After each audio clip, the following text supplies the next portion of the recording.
Welcome to A Date with Darkness podcast, where I will be discussing the impact of hurtful and abusive relationships and how to overcome them so that you can move through your pain and get to the kind of healthy relationships you want, need, and deserve. I'm Dr. Natalie Jones. I'm a licensed psychotherapist based in California.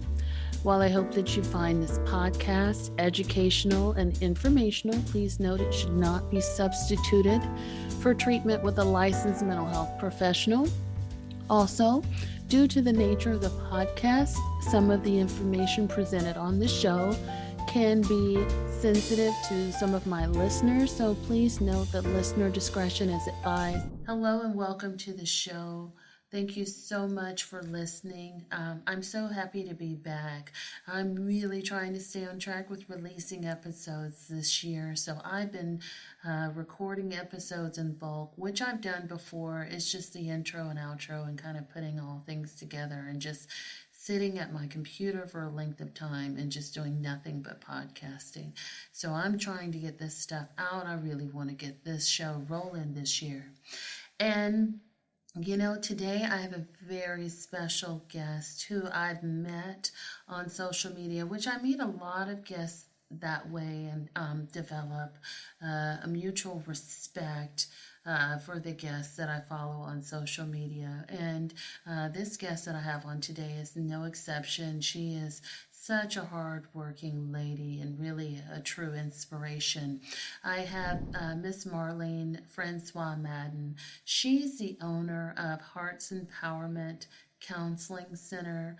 She's contributed articles to the Huffington Post. She has a nonprofit organization called Far More Precious. She's written, or actually the creator of the Therapist Planner. So she's doing a lot of great things. And, you know, I'm really just super impressed and super proud to have her on the show. She has her private practice in which she specializes in working with teen girls and parents. And so I'm having her on the show today to talk about, guess what? Violence in teen relationships. I haven't really done anything on teenagers before. So this is going to be a real treat because I don't really work with teenagers anymore. I haven't done that work in many years. So it's not something that I'm comfortable speaking on personally, but I'm always happy to bring on a guest to have them speak rather about issues that are going on in teen relationships. And so, you know, and with parents and talking to their children and finding out more about, you know, what's happening with my child in their relationships and how far is too far in terms of searching for information and finding out information on your teenager. Marline discusses all of that and more. And so just take a listen. Welcome to the show, Marline. Thank you so much for coming on and being a guest. Thank you for having me on the show. Awesome. I'm so glad that we finally got a chance to connect and talk. I know my listeners are going to really love you. So for my listeners who are not familiar with you, tell us about you, your work, and what drives the passion behind what you do. Yes, so I am a licensed clinical social worker. I am based in the state of New Jersey. I have a therapy practice called Hearts Empowerment Counseling Center, and I work with teen girls and millennial women, and it has just been something that I've been passionate about early on in my work and my within my professional and personal life, working with young girls and adult women to just help them thrive. So giving them the strategies that they need to get to a healthier space. So it's something that I've lived by my entire life. That's amazing. And working with young girls in and of itself is like a fine art. So thank you so much for doing what you do. You are much needed in our space. Yes, thank you. Right on. And I'm so glad that you came on the show today because you're going to talk about a topic that's very important and something which I personally don't really hear talked about a lot. And that's, teens being in abusive relationships Mhm. and what that looks like. What we need to start paying attention to, what messages we send to teens, teen women especially. Um, so going into that, do you see a lot of that in your practice? Teen women, teenage girls being in abusive relationships? Absolutely. I've seen it, whether in present or past clients, or even prior to even working in my therapy practice, working in community mental health agencies. I've seen it a lot with teen girls where, they're in relationships or situationships, or, Mm, they're talking, but not talking. mm, So there's different lingos that they utilize now when it comes to what they consider dating and what's considered appropriate in dating.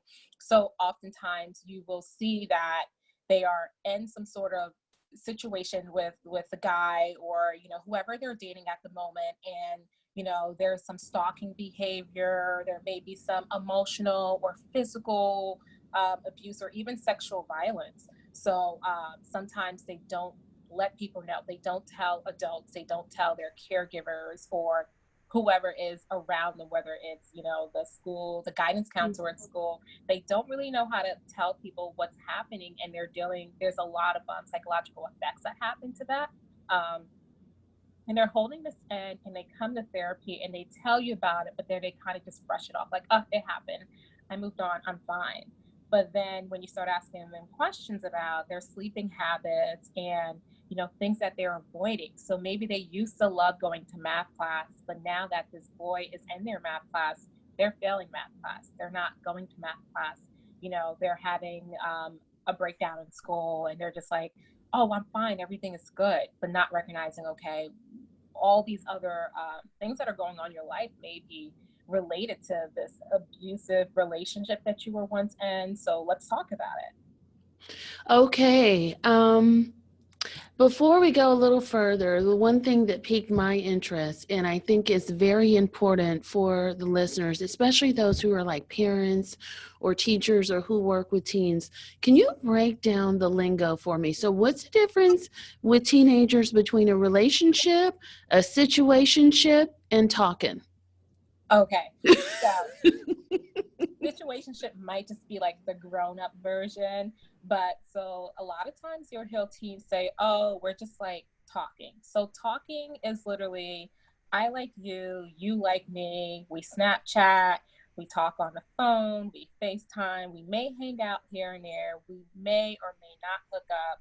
And hooking up meaning why, whether they're having sex or not. So it's up to them if they decide what they think talking is for them. And then talking heavy is the other terminology they use. So talking heavy is pretty much equivalent to talking. So now everybody's using like double noun words, or putting like, double verbs or double nouns next to each other. Like, oh, we're talking. So talking is like, we're like seriously talking. So this is Okay. like the stage before you're officially in a relationship. So this is like, it is just you and I. There's no one else involved. We're really getting to know each other. We're at the point where we're in a relationship, but we just don't want that title. But we're literally doing everything everyone else in the relationship is doing, but we just don't want that title. And part of the reason some of them don't want the title, because they feel like, well, that's a grown-up thing, or we're just in high school, you may go off to college across the country, so we're not going to be together. So let's not label this as a relationship, and let's just say we're talking heavy. So at least we know we're kind of exclusive, but we don't need to label it as that. That way we don't have to worry about the part of breaking up, and because you found a new girl or I moved away. But they still go through the same process after they split up. They still feel like, well, I'm heartbroken because we're no longer together. Mm. So it just depends on the adolescent, how they define it. But generally they don't want to be in relationships. Interesting. And that's kind of like, it sounds like I leave the door open. Like Mhm. when you say we're talking, it's kind of like I'm feeling you out right now, and it's kind of like having the cow, but if that cow over there produces better milk, I can say I'm out. Yeah. Just to Yes. put it simply, I'm curious on what your thoughts about that are when someone says that they're talking.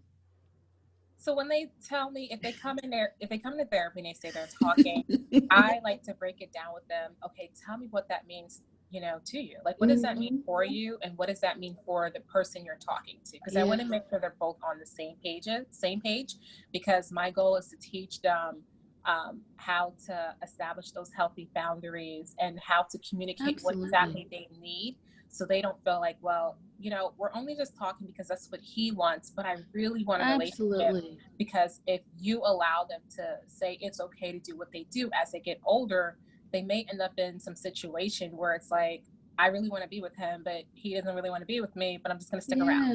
So Yeah. giving them that space where they can express what exactly they're looking for, what are the boundaries you're placing, what are you communicating to your partner, what is your partner communicating to you, how do you make sure you're both on the same page, and emotionally, Mhm. how do you feel about the decision that you're making?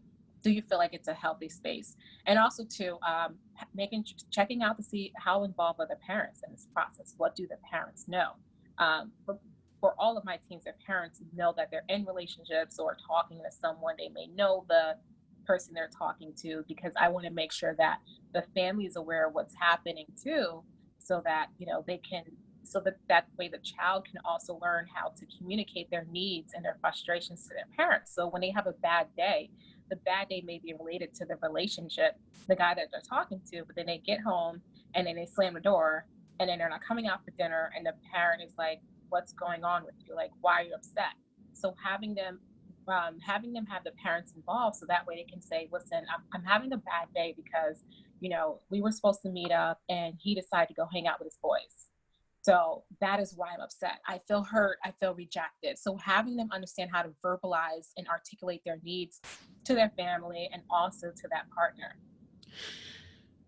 And with the teens that you work with, do you find that they are doing that regularly? People that are these young women that are caught up in these situationships, or they're just talking, do you feel like they're doing that? Some are, some aren't. It's a learning process, getting them to Hmm. a space where they can be vulnerable um, in those relationships, if it's healthy. Because if it's not something that's healthy, then exploring further, okay, what's going on with what situation you're in? Are you in a place where you're not safe? How can we address that? What do we need to do to make sure that you're in a safe space? Or what happens when you are still dealing with some sort of traumatic effect from the previous relationship where there was violence? Absolutely. With the young women that you're working with that are currently experiencing abuse in the relationships, what type of dynamics have you found that they have with their parents? There's a lack of trust. There's some anxiety that's happening. They may feel depressed. They're isolating themselves when they're in the home. Um, they have this reactive response that happens. So maybe Mm, the parent asks them like a simple question, like, how was your day? Well, I'm not going to say it's a simple question, but how was your day? And the way they respond, the parent doesn't know how to handle that or manage that, or crying excessively in the house. So just a lot of the the isolation that occurs, that the parent probably doesn't know how to address it or what to do in that moment. So really working with the teen and the parent that I'm working with, or both parents, to make sure that everyone's on the same page.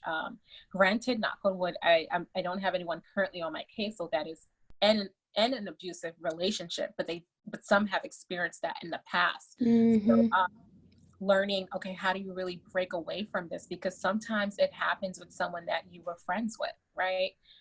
Or you still hang out with that same group of friends, and what if that person is still interacting in that same space. Or if you go to the same high school, you may have some of the same classes, because sometimes, the school's just like, well, we can't change your classes. We can't put you in another class, or you don't want to leave that class because you really like that class. So establishing those boundaries in those spaces. Okay, that's amazing. The information right there. And I'm curious, and the young women that you see that are abused in their relationships, what are some of the signs and symptoms that, parents should pay attention to if they see this? Okay. Or be looking for, I should say, not pay attention. Yeah. Yeah. So if you have a teen daughter who was, who loved certain activities, the things that she, like sports, and she likes hanging out with her friends and all this stuff, and you notice a decline in those activities, you recognize that she's spending more time with her partner and she's not hanging out with some of her friends. She's isolating herself. She's withdrawn. She's guarded. Maybe you sense, she has this fear that has been heightened in her. So when she's around her partner, she's not vibrant. She may be sad or something. If your child is saying that, if your teen daughter is saying like, oh yeah, he has my passwords, he has my passwords to my Snapchat account and all this stuff. Why does he have the password? What is he doing in that moment? Is he searching through your phone every day, looking to see who are you texting and talking to? Who was that DM from? And, recognizing if she's starting to feel depressed, if she's feeling anxious, if you recognize that she doesn't want to go to school anymore, changing the way she's eating. So maybe he has said something about the way she looks physically, and you recognize that she's making changes and adjustment to maybe she doesn't want to eat anymore, or she's changing the way she dresses to accommodate to his needs. But you recognize this is not who your daughter really is. Some stalking behavior. So she goes out with her girlfriends, but she feels like she has to hurry up and get home because she can't be out. And he's constantly calling her and saying, where are you? Where are you? Where are you? And, she's out at the movies with her girlfriends, but then she feels like she has to be home. She can't really go out and do things that she once enjoyed. So it's important for family to look out for. So physically look out if you see any bruises or anything unusual. If she's covering and it's like 100 degrees outside, and typically your daughter doesn't cover, wear sweatshirts and all this stuff in the summertime. Notice like, okay, is there a change in the way she's dressing to cover up for anything? If she's expressing any pain anywhere that's unusual, where you probably need to take her to the doctor. Looking out for like emotionally, how is she feeling? Is she restless at night? Is she depressed? Is she anxious? Is she irritable when she's at home? Is she tearful? Where is she going? Her going and coming about, I like to call it. So like when she's at the house, where is she going? Does the parent know where she's going? Does she have her phone with her? Is it fully charged? Who is she hanging out with? And where is she hanging out with her partner? Like, what kind of space is she in, when she's with her partner or her friends? So just being mindful and just looking, if you have to periodically look through their phone to make sure everything's okay in there. Those are a few things I would say parents should look out for. And I'm glad you brought that up, because that was actually my next question for you is, should parents snoop to find out if, everything is okay, if their kids aren't communicating and they suspect that something's up, or, just they want to know what's going on? Should they snoop? Now, that's a hard one to answer. I think you have to know your child, because every child is different. You have some kids where the parents don't need to snoop. They just need to say, listen, and you just stop that. And then they'll stop. But then, for some parents, you may have to put some sort of alert on your child's phone just to track to see like where their whereabouts. If they're going out every weekend and they're getting home at 4 a.m., but they're not answering your phone calls, your text messages. And that point, as a parent, you may worry, especially if your child is taking Uber or Lyft. Yeah. And you hear, and where I'm at in New Jersey, recently in the last month, there were 2 stories of Uber and Lyft drivers where one sexually assaulted a woman in her home in her early 20s, and in another situation with a young girl where, while she was in the Uber and she Granted, she was able to get out the car before anything occurred, but sometimes you hear stories like this where, okay, maybe the parents aren't quite sure where their whereabouts are. So like, having some sort of alert so you know where your child is located. But I think parents should have open and honest conversations with their child about technology, Yeah. the lingo when it comes to tech, the effects of social media. Also, like just being able to just sit down with them and do check-ins. How are you? How's your day going? How's your relationship going? Oh, who's that friend that you've been hanging out with? How are your friend doing? So having those conversations so your child can feel more open to engage with you. Mm-hmm. And then too, that also leads me to ask you, how much should parents be involved in their children's lives? And I know you can't say again for everybody, but it also begs the question, okay, if I want to stay on top of things, should I be going up to school regularly? Should I be meeting all of her friends? Should I be meeting her boyfriend and his parents? Or, how involved do you think parents should be? Parents should be very involved, of course. There's one thing to be involved, and it's another thing to be excessively involved to the Okay. point where it makes the parent anxious. You know, so if something happens in the school, depending what it is that occurred, sometimes I will tell the parents, have your child resolve this issue. This is conflict resolution. We're going to have her practice that rather than you go out to school, meet with the entire team and say you're going to call your lawyer and all this stuff, because then this may also make your daughter feel uncomfortable going to school. It may also cause some challenges with how the teachers respond to your daughter in class, because then now they're like, oh, Mm-hmm. these are the parents, these are the family. Like here Mm-hmm. comes, I'll just use my last example. Here comes the Madden family. Oh no, I want to deal with them. So let's just get this done. Yeah. So, depending on the situation, having your child learn how to deal with it before you step in as a parent. But you should know, like, most schools, they have, when it comes to the child's academic, they have some sort of app or system. So one of the things is called like Google Classroom or Power School, where you have access as a parent, you have a login and you can keep track of your child's grades and how Mm-hmm. they're doing. So I think parents, they can log into that, periodically on your own time, see how your child is doing, so you can keep up on them when it comes to their grades and academic. You should know who their coach, who their coaches are, if they're involved in any sports, any activities that they're in. If you have to have your home be the place where they have the meetups and hangouts, have them come over, because if they come over, the girls are in the kitchen, you're making a light snack or dinner for them.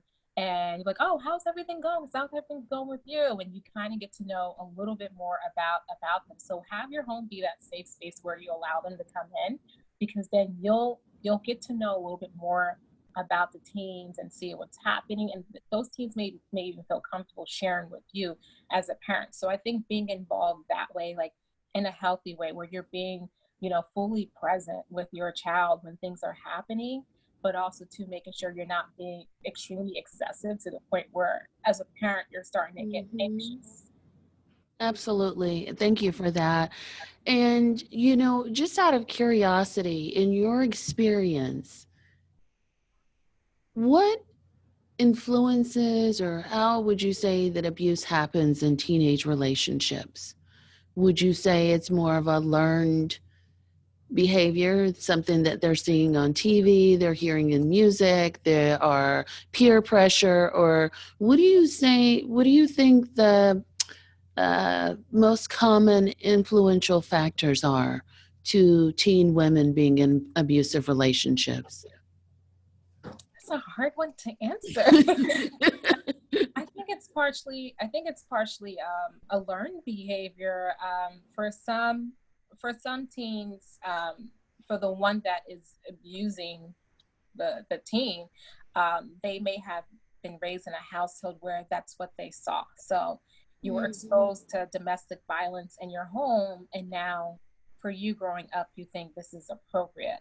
Um, you may have your own trauma that you're dealing with, and you think it's okay to project that to someone else now. Mhm. Your needs aren't being met in a relationship, and you struggle with hearing no. So now you want to be in a space of authority where you have to be abusive towards your partner. So I think part of it is a learned behavior. Part of it could be emotionally what's happening with that particular child, that teen, where, you know, they react, you know, so they react by, because it's like, I love you, so you need to do this for me. You will hear a teen say, well, I'm scared to break up with him because then he might hurt himself. Absolutely. So that's something else that you hear. So if someone is saying, well, if you leave me, I'm going to kill myself, then that's a problem that needs to be addressed in that moment. That may or may not be a learned behavior. It may be something that's going on emotionally with that child psychologically. So it makes it difficult for a teen to get out of that relationship because they feel like, I have to stay so they don't harm themselves. But in return, I'm harming myself by staying in this.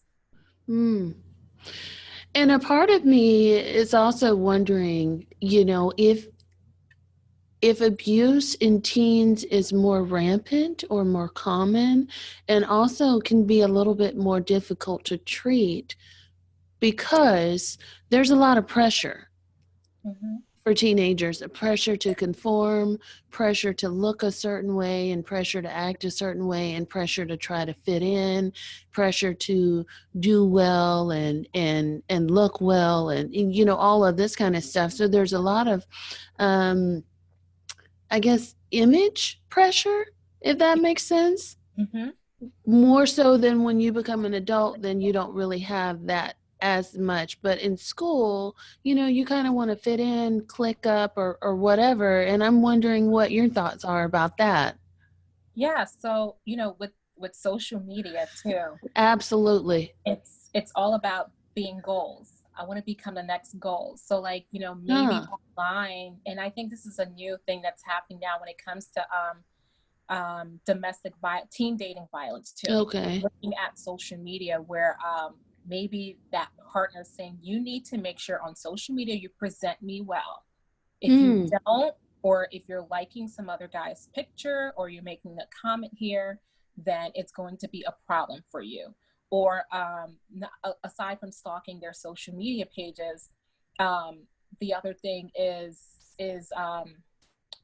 they may have pictures of that girl, so they may have some nudes or something, and threatening to expose them, saying, well, if you don't do this, then I'm going to put it out there, and what do you think people are going to think of you now? Yeah. So what I found is that according to CDC, 1 in 9 teen girls have experienced physical violence in the last year, and then also 1 in 5 teens in general in the last year have dealt with some sort of emotional abuse.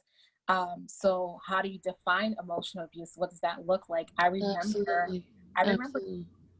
10 years ago working for CPS, and it was so difficult to define what emotional abuse was like.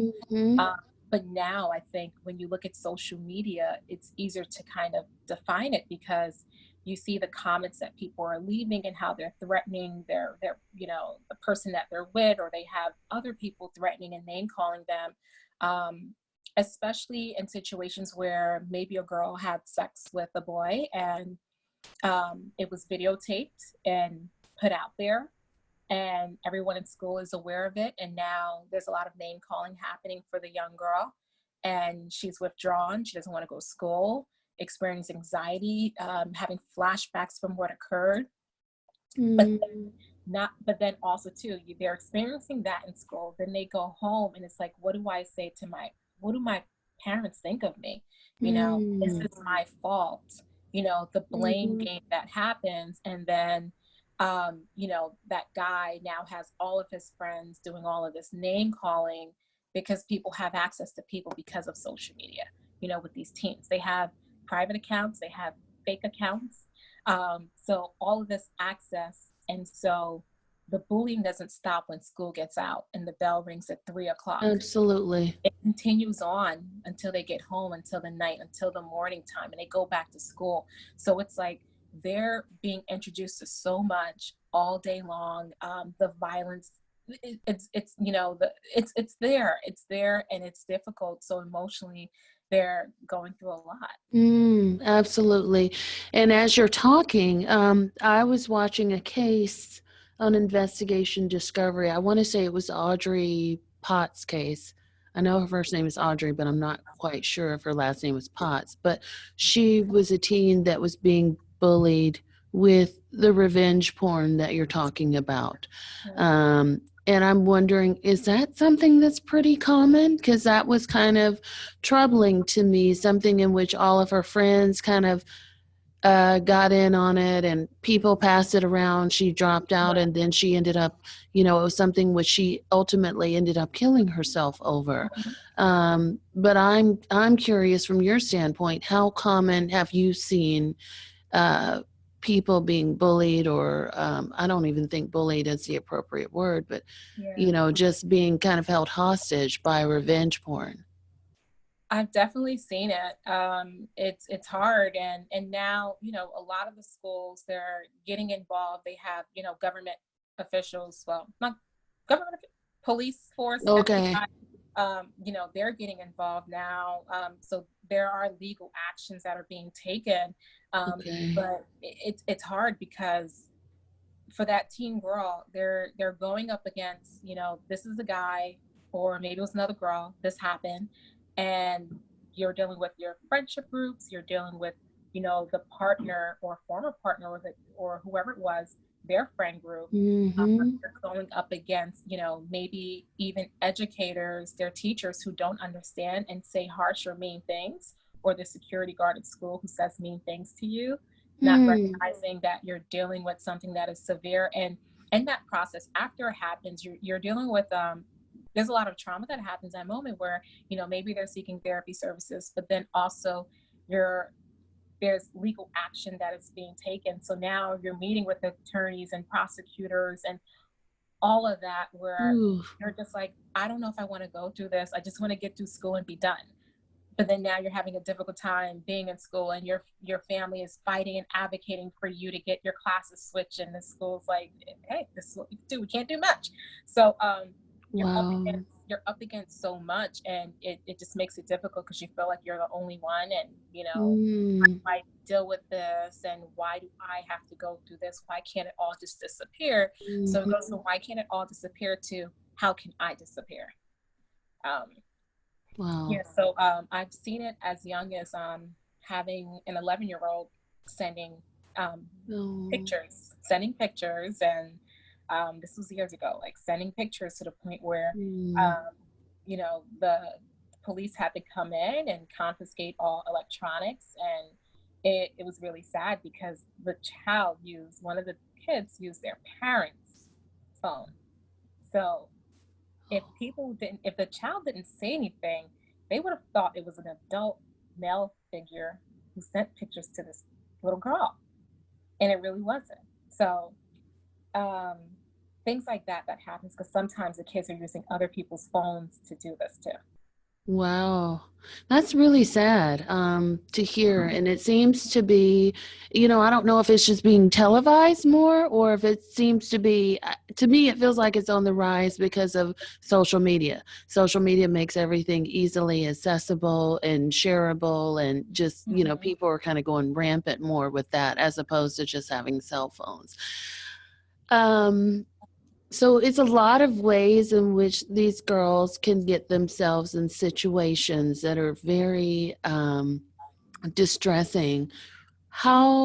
If let's say we have a teenage girl listening to this show now, what can she do? How can she get some help for herself? Who should she go to? Yeah.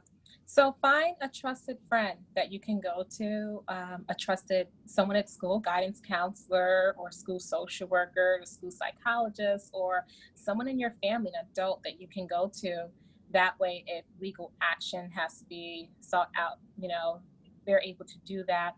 There are some texting app, so you can text "Love Is" to 22522.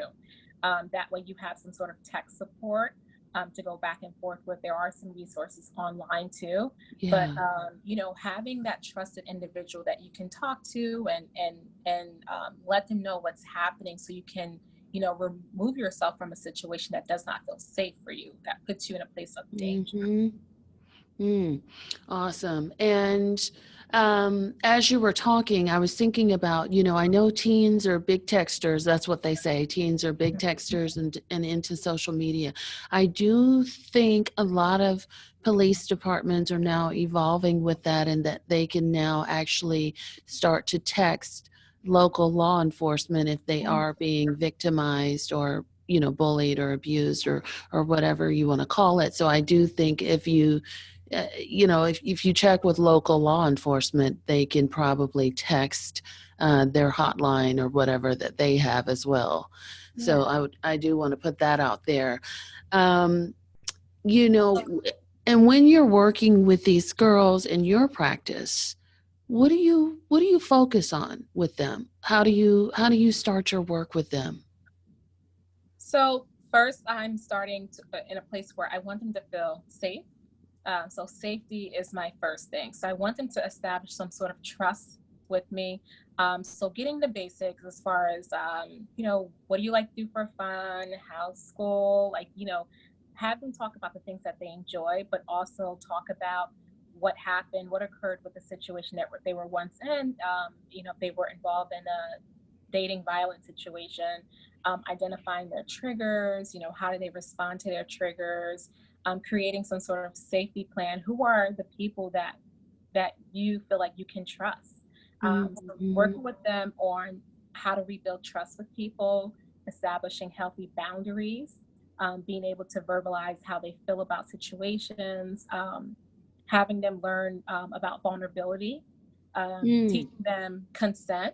Consent is a big thing. So with consent, teaching them how to verbalize what exactly is it that they want and sticking to it, and what does consent mean for them, right? Or like, what does it mean to them? So dealing with that, and having them rebuild as far as like, okay, how do I rebuild my life after this? What does that look like?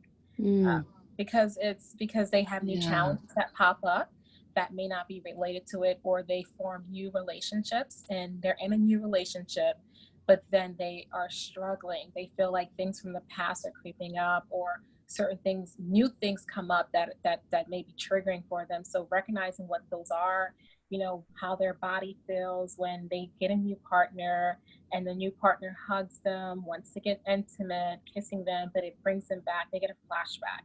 So how do we deal with that? What do we need to do to make sure that you're being mindful and being present in the current moment?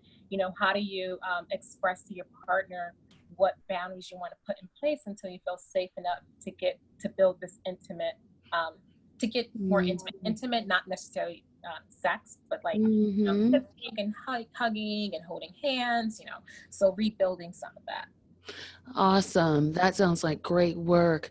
One of the things that came to my mind as you were talking about that is, what if you have a young girl and her parents don't know that she's being abused by her partner? How do you work with that? I have not been in that situation, thank God. Okay. Yeah, I hope not. But her parents are we're gonna have to figure out, depending on her age too, gonna have to figure out how, gonna have to disclose this to them, and looking at legally, what our laws are with reporting, based on the age of the guy and how old she was, how long ago this occurred, how safe does she feel? Is she still in contact with the abuser? So, is it physical? Is it sexual? Was she raped? So being able to work with her to let her know, okay, well, how we're going to disclose this to your family. Do you want to, are you looking at pressing charges? And what does that look like? Being able to do that. So providing her with as much resources as possible, but looking at, okay, how do we disclose this to your family? Like, what do we need to do? Yeah. So that way you can have that additional support that you need. Yeah. And the other piece too is, I'm wondering if there's some recommendations that you have in terms of how parents should respond when their child discloses to them that, yes, I'm being abused, or this is being serious. And I'm asking that because The way in which a parent can respond can almost be traumatizing in and of itself if it Yeah. if it doesn't go well, or if the teen feels further attacked, or if they just feel like, oh, my business is now out to everyone, or what have you. Do you have some suggestions around that? Yeah. So first thing I want to tell the parents is that it's not your fault. Sometimes there could be some self-blame, and depending how you respond to your child tell you, something happened, and you're hurt, you're angry, you're frustrated, you want to, you're ready to seek justice, you're ready to, you're like ready to who knows what, do things that could Absolutely. probably make you end up in jail.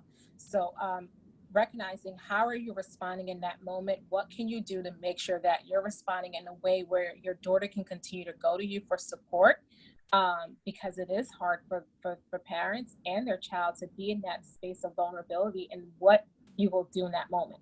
So seeking out professional help, um, seeing a therapist with your child, finding a support group, seeing if there's a local support group for parents, or even a support group for your daughter in that moment.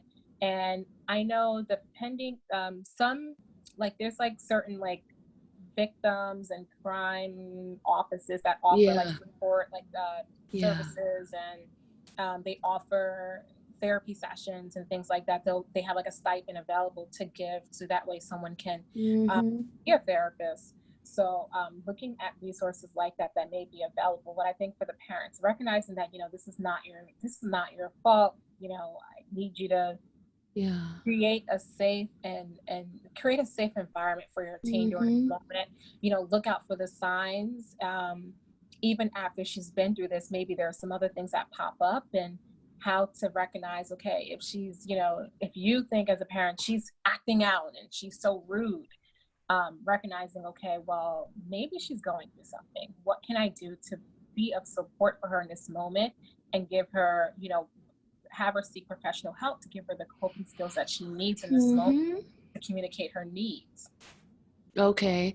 Um, if you have, would you change some of that if you have a parent that's currently, or if the parents are currently involved in an abusive relationship? So if the teen has parents and the parents are currently in domestic violence relationship, or have a history of having that, would you change some of the feedback that you would give in terms of how parents could then be helpful to their child? Yes, a little bit. I would. I've actually had a situation like that happen before, where I just only have to have one parent really involved because the parents were no longer together, but the one parent remarried. So having that one parent, okay, what can you do to provide support? How can you make sure that you're creating some sort of safe space in a home, even as whatever you're going through with your partner, Yeah. because so oftentimes you'll hear a situation where the parents are going through, there's a domestic dispute that's happening, but then how what do you do to make sure that your child still has a safe space? How are the parents getting the help that they need, minimizing their the what's going on at home? So Yes. you know no more fighting. We're going to yell, but we're going to yell when the kids are not home, and talk about what's going on, but making sure that they're getting the help that they need, so that way the kids can thrive. Oh. One of the things that come to mind as you're talking too, that I'm curious about in your experience, do you see mostly single parent homes in the children that you work with that have a history of abuse? Like, are there some common factors or things like that that you see in the young teen girls that you work with? And not to say that Mhm. um, that is what's causing it, but I'm curious to know, is that a predominant factor that you see? I don't think so, because looking at who's coming into my practice, Yes, I would say 100% of my adolescent girls that I'm working with come from a two-parent household. that's So their amazing. their parents are still married, or may have remarried, but have cordial relationships, and are co-parenting in a healthy manner. Mm-hmm. But I used to work in child protective services, also working in therapeutic foster care system, where these are kids that are displaced from their home because of something that occurred at home. So whether it was domestic violence, sexual abuse, physical abuse, so unsafe environments for the kids. So in those matter, I have seen how it's affected the child, where, or even teens or teen girls where, they were pulled out of their home and they're going from home to home. And now they, they have this boyfriend, but then you find out the boyfriend is like 5 or 6 years older and he's an adult. And you have to, seek legal actions, contact your CPS worker Yes. to do something. And then you're dealing with child sexual exploitation and sex trafficking and just a whole lot of other things sometimes when you're dealing with some teens, not all. But in those situations, I did see kids that were being pulled from their home, and you saw how some of them ended up in situations that were similar to what their, mom may have dealt with. That's unfortunate, but I can understand how that would happen.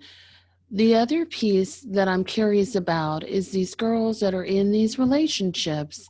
Suppose they decide to stay with the partner that's abusive to them. Have you seen that or worked with that at all?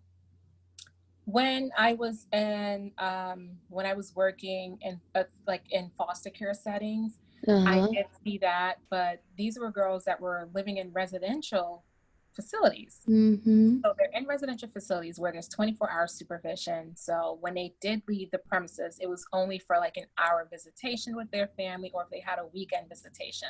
So maybe during a weekend visitation, they met up with the boy, but then you would hear them say things that would happen in school.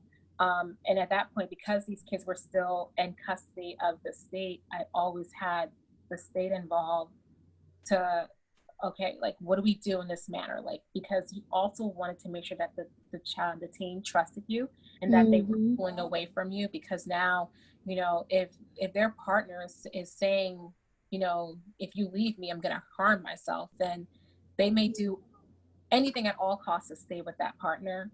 So now they're missing their scheduled therapy sessions with you. Maybe they're running away. They're coming back from their visitations really late. And they're like, I'm not coming back. F this program. I'm out. Deuces. Sign me out. Once I turn 18, sign me out. All of that, and then trying to find ways to make sure that they're still staying in the program and keeping their grades up, learning all the life skills that they need to succeed once they turn 18, getting all of the, maybe they're in the middle of trauma work, getting the trauma work completed. But then now it's like this new situation that pops up with this relationship. And so it is very difficult because you have to keep reiterating the importance of safety planning. And they may break that and keep going back, right? And sometimes it's just based on their situations and their circumstances that they're in, and they feel like, well, he loves me, and my parents don't love me, so why does it matter? Yeah, they're kind of getting it wherever they feel like they can get it. Okay, so that's a lot. It sounds like a lot of serious stuff is going on with teenagers. And, one of the last questions that I want to ask you is, I'm a firm believer in it takes a village to raise a child. And with that being said, do you feel like there's other things that we can be doing as a community to prevent intimate partner violence in teenage and adolescent relationships? Yes, absolutely. So education, so going into schools where they're having, education on, you know, teen dating violence. I know Teen Dating Violence Awareness Month is in February. So maybe around the month of February, there's a lot of attention around that. But also remember, February is Valentine's Day on February 14th. So the teens may be focused on that and maybe like, I don't care about this awareness month, because they're so focused on getting these gifts, right?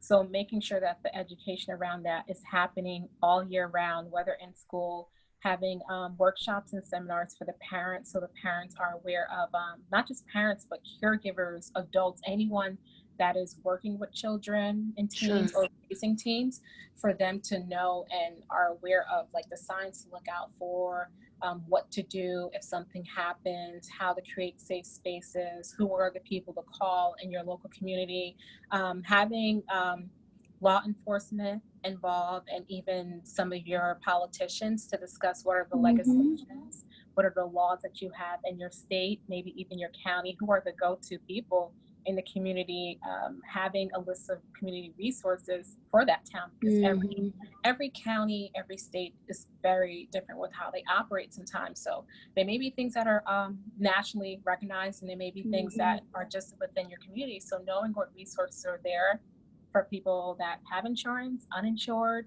based on your age, language barriers too. So understanding all those things that are there, so that way the more they know that is available to them, it'll be easier to be able to, link people to services. Yes.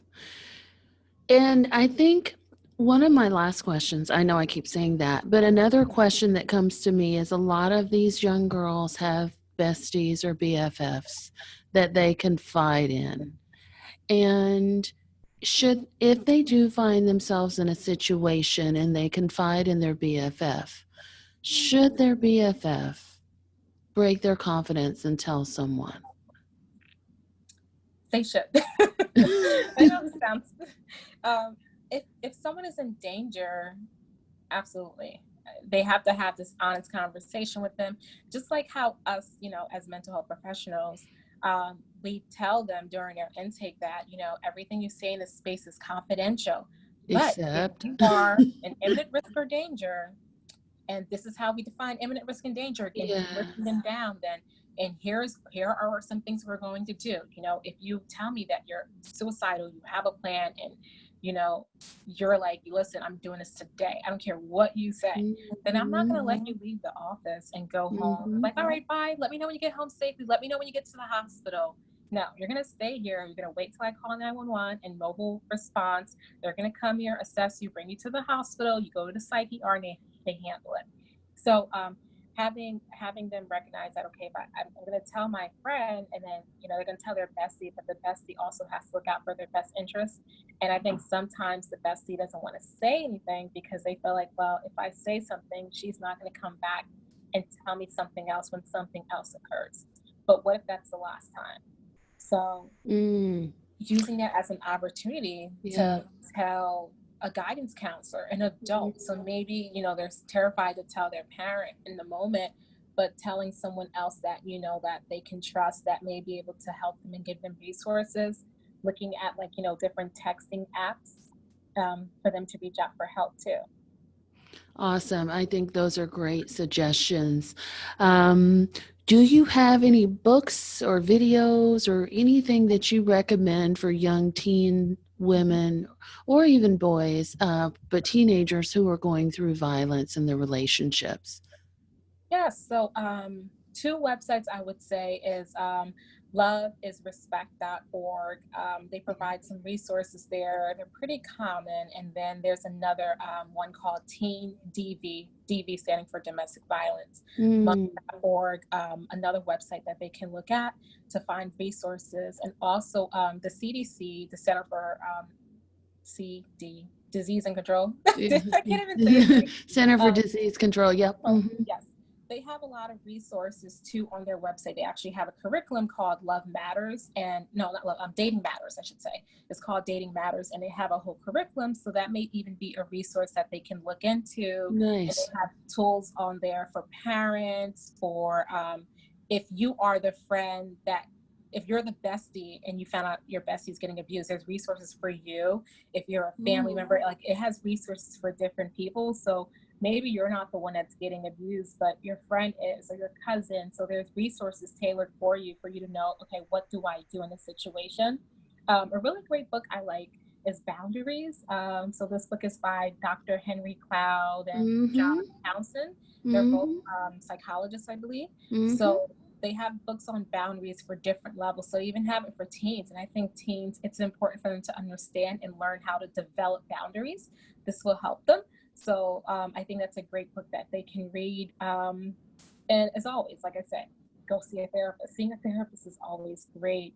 It's a great resource that's out there to kind of help teens to navigate, where they're at in their relationships. Absolutely. And I think you're spot on with those resources, and I love all of them. And I would actually even go a step further to say, make sure you especially see a therapist while you're dating. Yes. Yes. Yeah, because you guys, we can point out the red flags and, communications and things like that, as well as help to support you on your journey. So awesome stuff. And I know people are going to love you. You also have a lot of fantastic stuff going on, Thank you. right? Yeah.